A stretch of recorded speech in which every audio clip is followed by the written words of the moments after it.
오늘 말씀의 제목은 방치입니다. 최근 넷플릭스에서 장안의 화제가 되었던 드라마가 있습니다. 더 글로리라는 작품인데요. 제가 드라마를 거의 안 보는데 이거 굉장히 재밌더라고요. 그래서 짧게 내용을 좀 소개해드리자면, 주인공 송혜교가 고등학교 때 4명의 친구들에게 이제 학교 폭력을 이제 당합니다. 근데 단순한 폭행이 아니라 삶이 무너지도록 그렇게 만들어버려요. 그러니까 머리끝부터 발끝까지 고데기로 인한 화상과 온몸의 상처, 부모는 다 떠나가고 또 그나마 도움을 구했던 선생조차 그 아이를 폭행하고, 그렇게 삶이 무너지게 되었어요. 근데 그렇게 지옥 같은 나날을 보내다가 20년 뒤에 치밀하게 계획을 세워서 한 사람 한 사람에게 복수를 하는 그런 스토리입니다. 근데 이 내용을 보면 고등학생이 이렇게 해도 되나 싶을 정도로 굉장히 심하게 괴롭혀요. 그런데 이 4명의 가해자 중에 누가 있었냐면 대형교회 목사 딸이 있었습니다. 이 학생은 새벽 기도도 다니고 성가대 봉사도 하는데 나중에 커서 미술 작가가 되어 마약에 중독되어 아주 퇴폐적인 삶을 살아요. 그런데 놀라운 것은 그의 어머니인 교회 사모가 자신의 딸이 마약에 취해 누워있는 것을 보고 아주 태연하게 그 팔에 해독제를 놔주고, 더군다나 목사였던 아버지는 이 사실을 묵인하는 것이죠. 그러니까 이렇게 드라마나 영화에서 기독교의 이미지가 전락된 채 이용되는 현실이 굉장히 안타깝지만, 이런 사례가 실제로 일어나고 있으니 그 비통함은 이루 말할 수가 없습니다. 얼마 전에 나는 신이다라는 다큐가 상영하게 되었습니다. JMS 정명석과 비롯해 사이비 교주들의 기행과 악행들을 낱낱이 드러내고 있어요. 그런데 정말 안타까운 것은 많은 사람들이 이 다큐멘터리를 보고 이단과 사이비를 경계하거나 조심하는 것이 아니라 개신교 전체를 이 사이비와 동일시하는 그런 운동이 일어나고 있는 게 굉장히 안타깝습니다.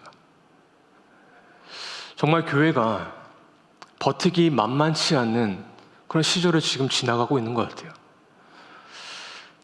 제가 평소에도 분노가 많은 편인데 너무 화가 많이 나는 거예요. 아니, 어떻게 이럴 수가 있지?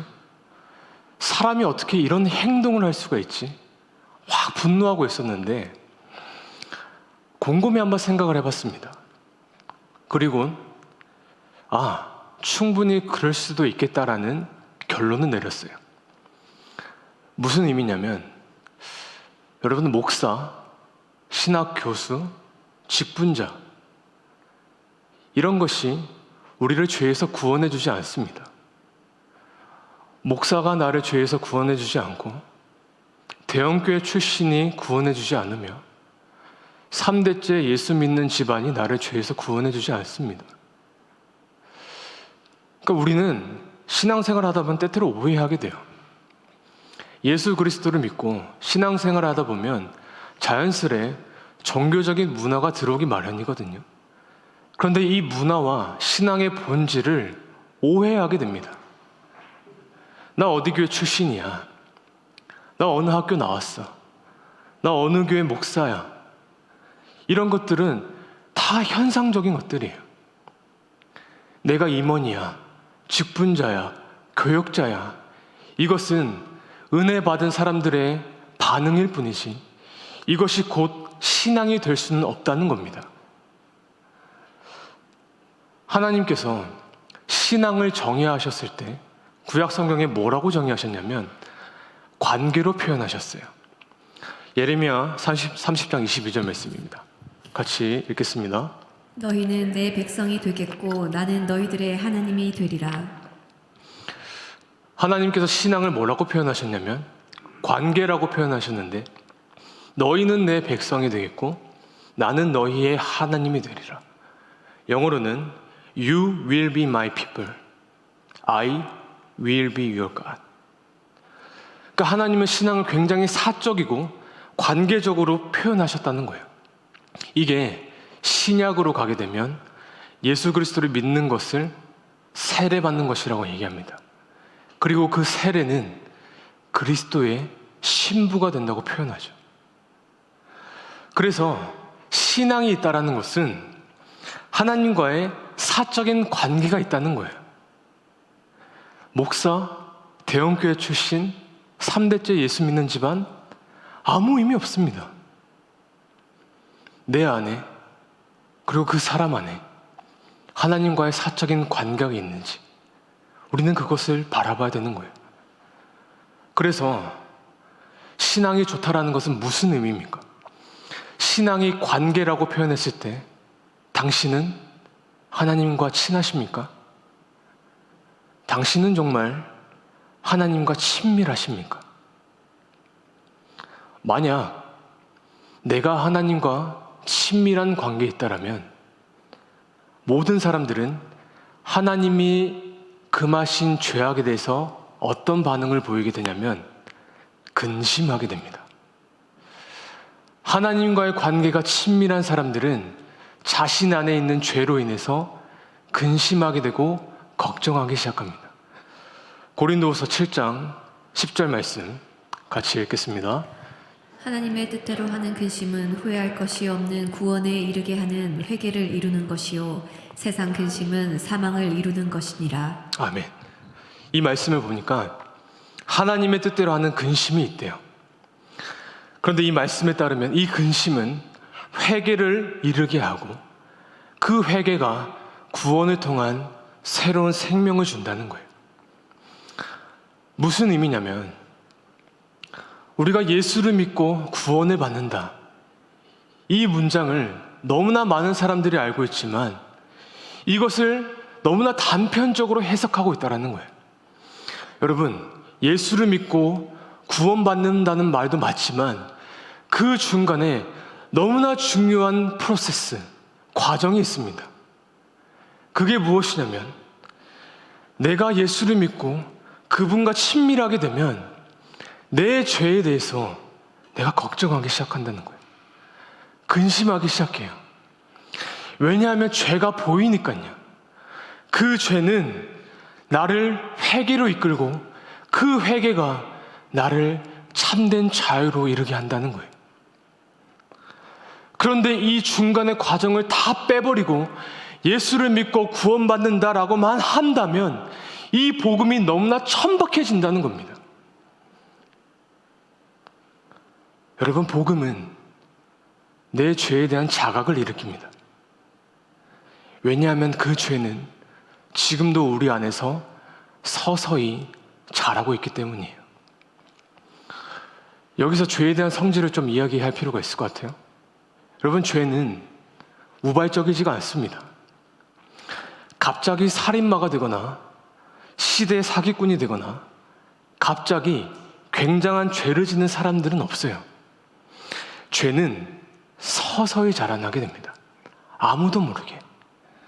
그래서 죄인과 죄악의 관계가 무엇이냐면 죄악은 죄인을 속이려고 해요.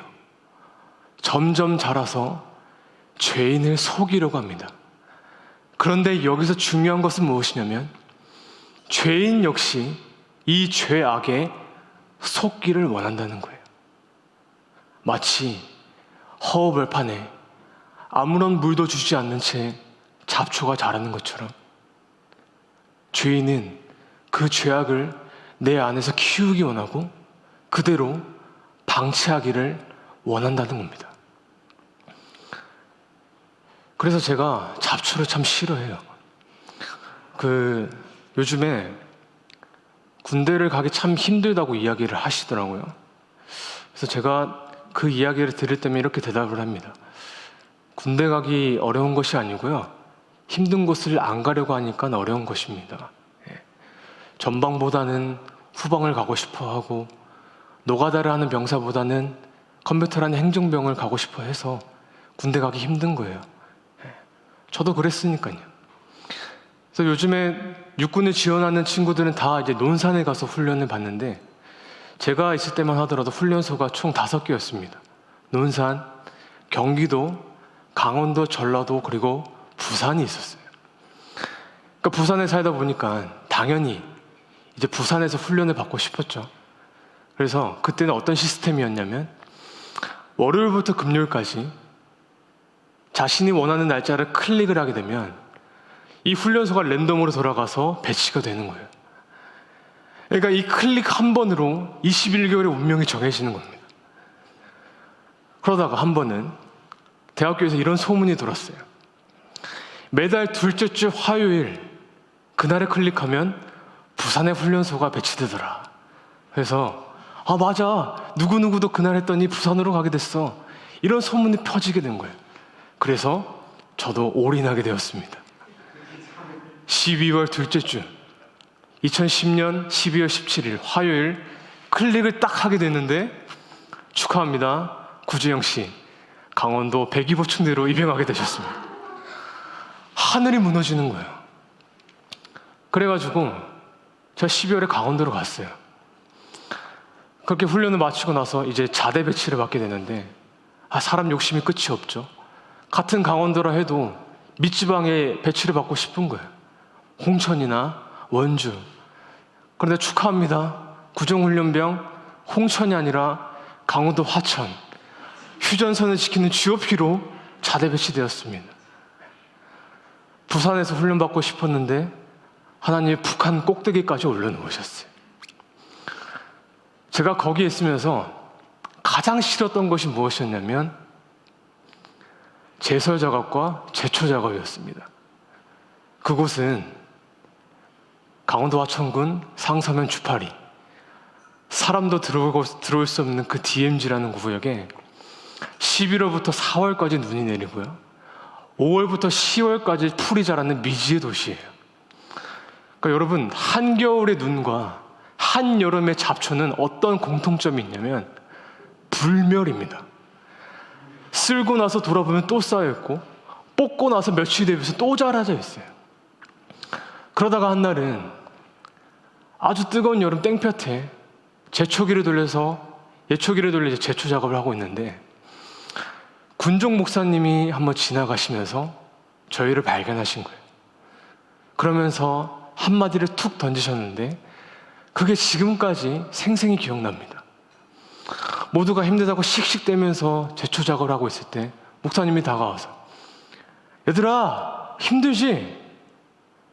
그 잡초가 너네 죄라고 생각하고 뽑거라. 너무나 많지? 지금 네 안에 지금 그 죄가 많다는 거야. 뽑고 나면 또 자라나지? 맞아. 네 죄가 나중에 또 자라나기 시작한다는 거야. 이 하나하나의 잡초를 너의 죄로 생각하고 뽑아라. 그렇게 말씀하시고 가셨어요. 그리고 나서 깨닫게 되는 거예요. 죄는 서서히 자라나는 잡초와 너무나 비슷하다는 것을 깨닫게 되었습니다. 맞습니다. 죄가 그렇습니다. 서서히 자라나 방치해두면 내 영혼은 어느새 엉망으로 망가뜨려 버립니다. 세상의 한눈판 사이에 내가 좋아하는 것에 몰두해 있는 사이에 그 사람과의 그 감정의 골을 내가 내버려둔 사이에 죄는 그렇게 방치된 사이에 점점 자라나 내 영혼과 내 삶을 송두리째 만들어버린다는 거예요. 그리고 결정적인 것은 무엇이냐면 죄인인 우리는 그것을 원한다는 거예요. 은밀한 가운데 속기를 원하고 알고 있지만 그것을 그대로 방치하기를 원해요. 가룟 유다가 그랬습니다. 여러분, 가룟 유다는 우발적으로 예수님을 팔지 않았어요. 그가 시대에서 가장 큰 실수는 무엇이었냐면 그는 자신의 죄를 방치했다는 것입니다. 오늘 말씀 26절에서 28절입니다. 같이 읽겠습니다. 예수께서 대답하시되 내가 떡 한 조각을 적셔다 주는 자가 그니라 하시고 곧 한 조각을 적셔서 가룟 시몬의 아들 유다에게 주시니 조각을 받은 후 곧 사탄이 그 속에 들어간지라. 이에 예수께서 유다에게 이르시되 내가 하는 일을 속히 하라 하시니 이 말씀을 무슨 뜻으로 하셨는지 그 앉은 자 중에 아는 자가 없고. 예수님께서 제자들을 모아놓고선 너희들 중에 누군가가 나를 배신할 거야 예고를 하십니다. 그러자 제자들 사이에서 소동이 벌어지기 시작해요. 22절을 보면 제자들이 서로를 쳐다보며 의심하더라 라고 기록되어 있어요. 여러분, 여기서 이 의심이라는 단어의 의미가 야, 누구야? 누가 예수를 팔았어? 누가 배신자라는 거야? 이렇게 속삭이면서 했던 의심이었을까요? 아니에요. 우리가 성경의 장면을 연상할 때 유아적, 아동적 사고를 버릴 필요가 있습니다. 예수님의 제자들이 자신의 인생을 베팅해서 예수님을 따라다녔어요. 직업을 접고 관계를 끊고 심지어 가족을 떠나서 모든 인생을 3년간 예수님에게 올인했다고요. 그런데 그 중에 하나가 배신자라고 하면 얼마나 살기를 가지고 의심했겠습니까? 더군다나 제자들의 직업군이 무엇이냐면 대표적으로 어부잖아요. 굉장히 거친 사람들이에요. 그러면 말로, 눈으로 의심하는 것이 아니에요. 멱살아 잡고 흔들면서 베드로 같은 제자는 널지 임마, 나 아니야, 이렇게 실랑이를 벌였을 거라고요. 그런데 예수님의 제자 중에 베드로보다 더 살벌한 사람이 있었습니다. 셀로딘 시몬입니다. 여러분, 셀로딘은 영어로 질럿이라고 하는데 암살자입니다. 그러니까 우리나라로 치면 일제강점기의 안중근 같은 사람이에요. 로마 식민지 시대에 로마 정보 요인을 암살했던 사람이에요. 셀로딘. 그 자가 예수님의 제자가 된 거예요. 그러면 그때 당시에 서로가 의심했던 그 상황이 얼마나 심각했는지를 지금 알 수가 있는 거예요. 그런데 그때 예수님의 제자 베드로가 여쭤보죠. 예수님, 누가 배신자입니까? 그러자 예수님께서 이 떡을 적셔 그 사람에게 주는 자다. 그러면서 정확하게 가룟 유다에게 이 떡을 건네줍니다. 여러분, 만약에 가룟 유다가 정말 사탄의 자식처럼 생겼어요. 교활하고 비열하고 눈은 세모 모양에 그렇게 정말 악을 행할 것처럼 생겼다면 예수님이 그 떡을 유다에게 주셨을 때 어떤 상황이 펼쳐졌을까요? 죽였겠죠. 베드로는 달려가서 두드려 팼을 것이고 셀로딘 시몬은 자신의 칼을 들고 쫓아갔겠죠. 그런데 28절에 이렇게 기록되어 있습니다. 28절 말씀 같이 읽겠습니다. 이 말씀을 무슨 뜻으로 하셨는지 그 앉은 자 중에 아는 자가 없고. 가룟 유다가 떡을 받았는데 그 순간 제자들의 반응은 아는 자가 없고. 네? 유다가 배신자라고요? 그가 어떻게 배신을 하죠? 그러니까 무슨 말이냐면 가룟 유다는 우리가 그동안 생각했던 이미지와는 정반대의 이미지였다는 사실. 더 쉽게 표현해 드릴까요? 여러분, 유다는 저처럼 생기지 않았어요. 분노가 가득하고 얼굴에 인상 쓰고 그런 이미지가 아니에요. 그러니까 우리 교회로 치면, 교육자로 치면 저기 지금 신대원에서 공부하고 계신 강세현 전도사님, 선하고 자상하고 마치 교회 오빠처럼 그런 이미지였다는 거예요. 더군다나 지금 가룟 유다가 제자들 사이에서 중요한 역할을 맡은 게 있었습니다. 29절입니다. 29절 같이 읽겠습니다. 어떤 이들은 유다가 돈괴를 맡았으므로 명절에 우리가 쓸 물건을 사라 하시는지 혹은 가난한 자들에게 무엇을 주라 하시는 줄로 생각하더라. 가룟 유다가 맡은 역할이 무엇입니까? 돈꾀를 맡았으므로 재정을 맡은 거예요. 누구에게 여러분 돈을 맡기죠? 가장 신뢰할 만한 사람에게 맡기죠. 그동안 예수님과 제자들에게 들어온 헌금을 가룟 유다가 관리를 하고 있었던 거예요. 그런데 여러분, 예수님의 제자 중에 어카운트, 회계 업무를 작업하는 사람이 있었습니다. 마태죠. 마태복음을 기록한 마태는 직업이 세리였어요.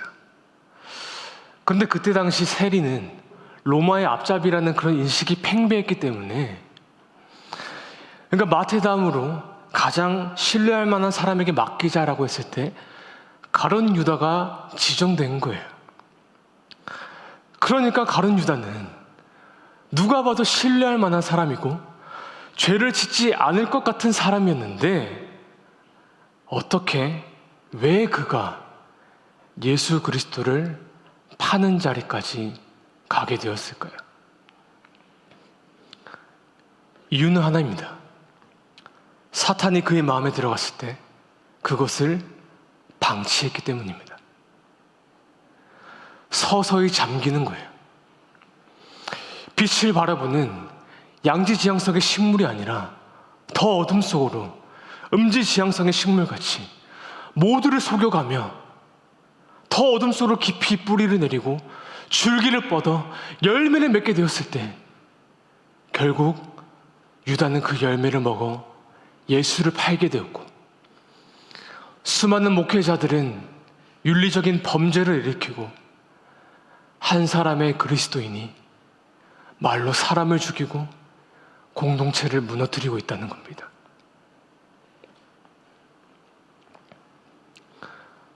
그리고 그 죄가 들통났을 때 죄인들이 하나같이 하는 이야기가 있어요. 나는 내가 왜 이런지 몰랐어요. 내가 왜 이렇게 했는지 그동안 몰랐어요. 정말 몰랐을까요? 아니요. 알고 있습니다.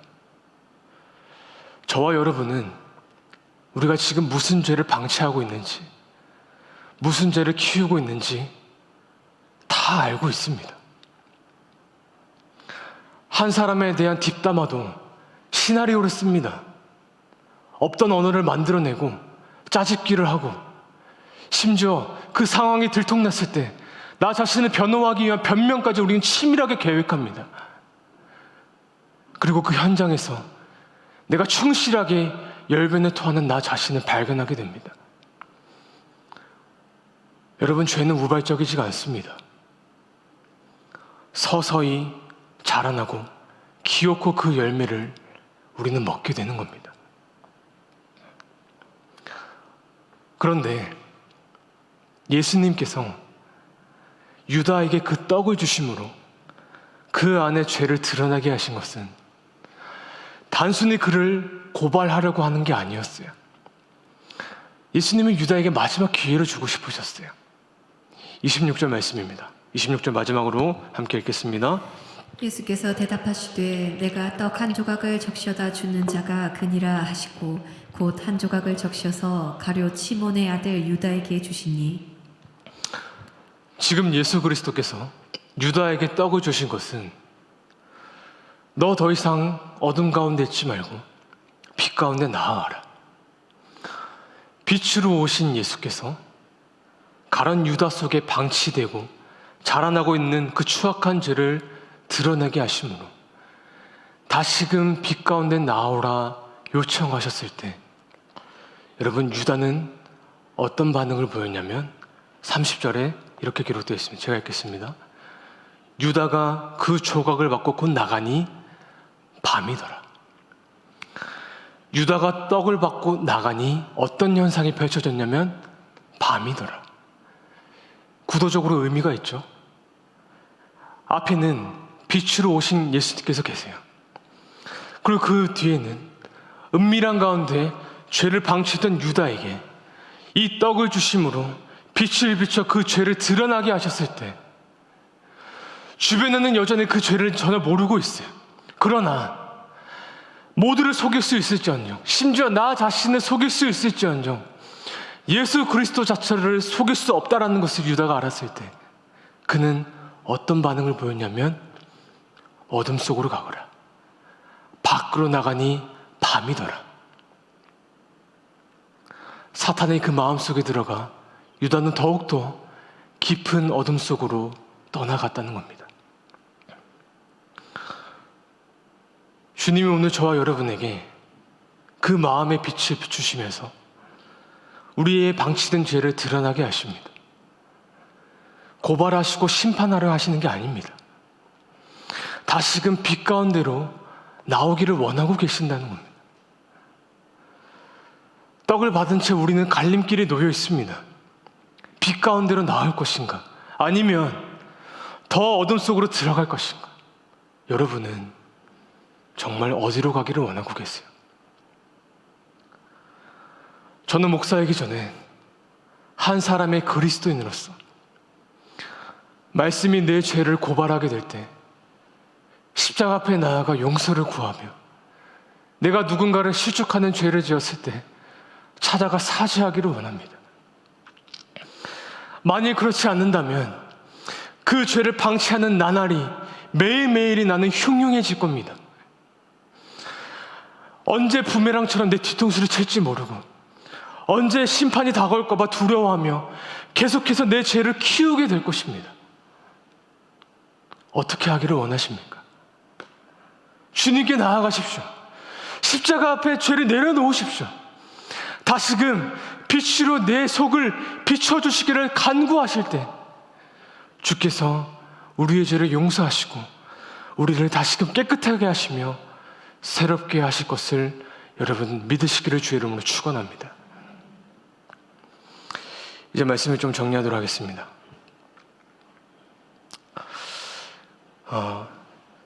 인천의 차이나타운을 가게 되면 제물포 순교 성지라는 작은 성당이 있습니다.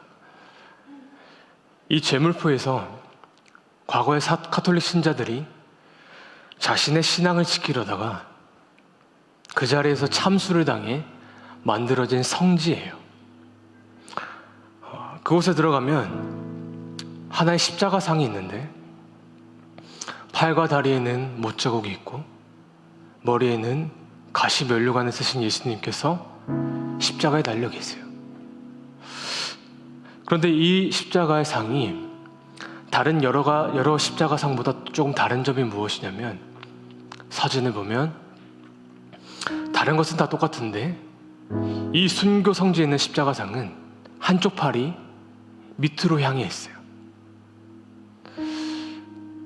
나의 죄를 위해 십자가에 못 박히신 그 예수, 그 예수께서 못자국 난 그 손을 아래로 펼치고 계시는 겁니다.